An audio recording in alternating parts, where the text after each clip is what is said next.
Welcome to NFL Nexus. Today, we're doing something a little different. We are cracking open the playbook and stepping right inside the Indianapolis Colts 2026 war room.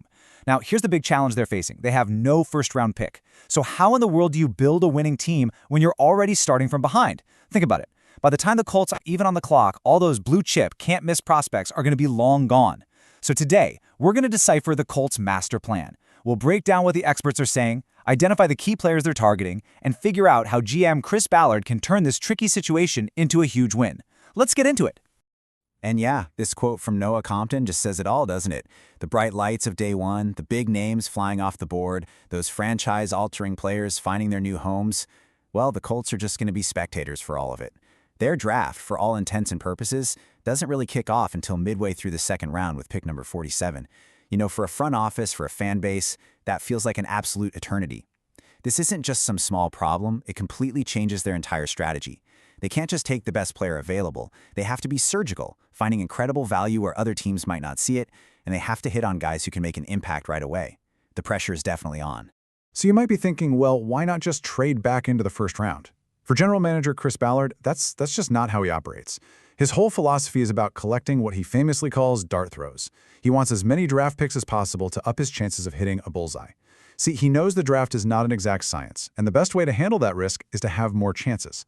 So in an offseason that feels this important, trading away a bunch of valuable day 2 or day 3 picks just to move up for one guy, it's just not in his playbook.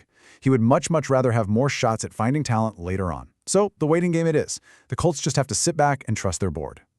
Okay, so this is where the Colts' plan really, truly starts to take shape.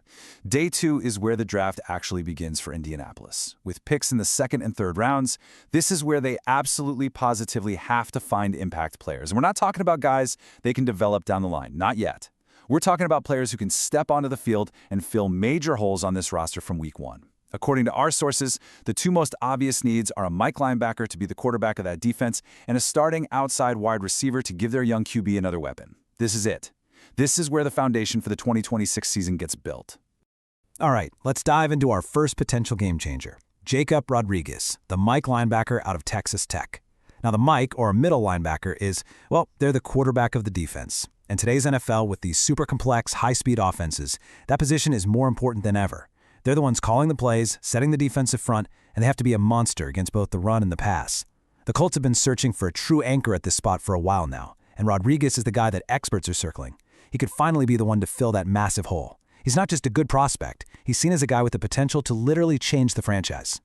Wow. Okay, let's just pause on this for a second because the weight of this comparison it's massive. For Colts fans, the name Darius Leonard, now Shaquille Leonard, is legendary. This was a second-round pick who came in and completely transformed the entire defense, winning Defensive Rookie of the Year, becoming an All-Pro. He was pure energy, a turnover machine. So to say that Rodriguez has that kind of day 1 impact potential, that's about the highest praise a linebacker prospect could ever get in Indianapolis.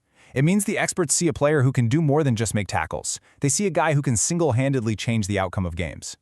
And when you look at his resume, you totally get why the hype is real. Let's break this down. Finishing 5th in Heisman voting as a purely defensive player, that's almost unheard of. It just speaks to how dominant he was on a national stage. But the production? Check this out. 255 tackles shows he is always around the football. But it's the 11 forced fumbles that just screams Darius Leonard. That's pure playmaking instinct. He doesn't just stop the play, he's actively trying to rip the ball away. He feels that critical need for a defensive signal caller, and he's an experienced leader who can step in and command that huddle from his very first day. The guy is the total package.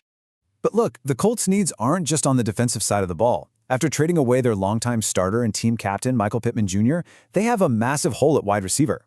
They didn't just lose their number 1 target, they lost a leader in that locker room. They desperately need a reliable outside threat to line up opposite of Alec Pierce. And that's where Jeremy Bernard, the dynamic receiver from Alabama, comes into the picture. He's not just another receiver. He's a player with a very specific skill set that experts believe is a perfect complement to what the Colts already have and what they desperately need in their passing game. So here's why this fit is so perfect. You've got Alec Pierce, who's that big-bodied deep threat, the guy who stretches the field vertically. Bernard, he's the technician. He's an incredibly intelligent route runner who creates separation with precision and nuance, not just raw speed. But don't get it twisted. The dude has speed too. A sub 4.540 is awesome, but that fastest 3-cone time, that's the moneymaker right there. That drill is the ultimate test of a player's quickness and their ability to change direction, which translates directly to getting open on those short and intermediate routes. He brings that juice and versatility that walked out the door when Pittman was traded. He's the perfect yin to Pierce's yang. All right, so we've covered the big names on day 2. But if you really want to understand the Colts draft strategy, you have to look at day 3. Rounds 4 through 7, this is where Chris Ballard has consistently built the depth of this entire roster. This is his sweet spot. History shows us the great GMs separate themselves here. He's not looking for polished guys who are finished products. He's hunting for lottery tickets. Players with elite athletic traits, sky-high upside, and the potential to be coached into future starters. This is where he finds his diamonds in the rough. And that brings us to a key piece of GM speak, the draft and stash. This isn't about finding a guy to plug a hole in week 1. This is a long-term investment. It's a huge part of building a roster in the modern salary-capped NFL.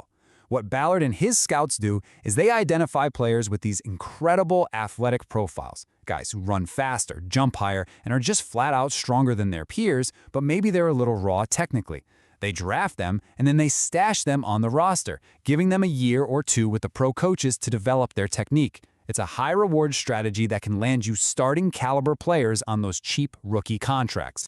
And I'm telling you, if you were to build the perfect draft and stash candidate in a lab for Chris Ballard, that player might look a whole lot like Danny Dennis Sutton, the edge rusher from Penn State. He is the absolute embodiment of what Ballard looks for on day 3. He's just an explosive athlete whose testing numbers leap off the page. Now, the reason a guy like this might still be on the board on day 3 is often because of unrefined technique or maybe inconsistent production in college. But Ballard is always willing to bet on the traits. If Dennis Sutton is sitting there in the 4th or 5th round, you can bet the Colts would be sprinting to the podium to make that pick. I mean, just look at this profile. A 4.63 40 for a defensive end? That is flying. That is pure speed coming off the edge. A 39.5-inch vertical, that shows you the explosive power he has in his lower body. Those are the kinds of traits you just can't teach. He's got the raw potential to become a legit speed rusher opposite Laiatu Latu. But he's not just a one-trick pony. He's also a reliable run defender, which is so important if you want to get on the field early. And here's the kicker. His experience dropping into coverage is a massive plus for defensive coordinator Lou Anarumo, who loves to use his edge guys in creative ways to mess with offenses. He is a perfect schematic fit. So here's a little tip for you when you're trying to figure out the draft. One of the biggest things to look for is consensus. There is so much noise during draft season, it can be really hard to know what to believe. But when you start seeing different analysts from different places, all pointing to the exact same players for the same team, you need to pay very close attention. It's usually a pretty strong signal that those players aren't just a good fit on paper, they're probably pretty high on the team's actual, real-life draft board. It means the connection between the player's skills and the team's needs is just so obvious that everyone is seeing it. And that is exactly what we are seeing right here. Both of the sources we're pulling from today, one from A to Z Sports and the other from the Colts SI site, they independently picked out Danny Dennis Sutton and linebacker Jack Kelly from BYU as perfect fits. This is not a coincidence. This is consensus. We've already talked a lot about Dennis Sutton, but Jack Kelly is another classic Ballard-type player. He's a former safety who switched to linebacker. So you know he's an elite athlete for the position with great instincts and coverage, but he's still developing against the run. He's another one of those high-ceiling projects who fits the mold perfectly. When the experts agree, it's time to listen. Okay, so we've talked strategy, we've talked about specific players, and we've connected the dots between the experts. So now, let's put it all together. What could a full 7-round draft class actually look like for the Indianapolis Colts?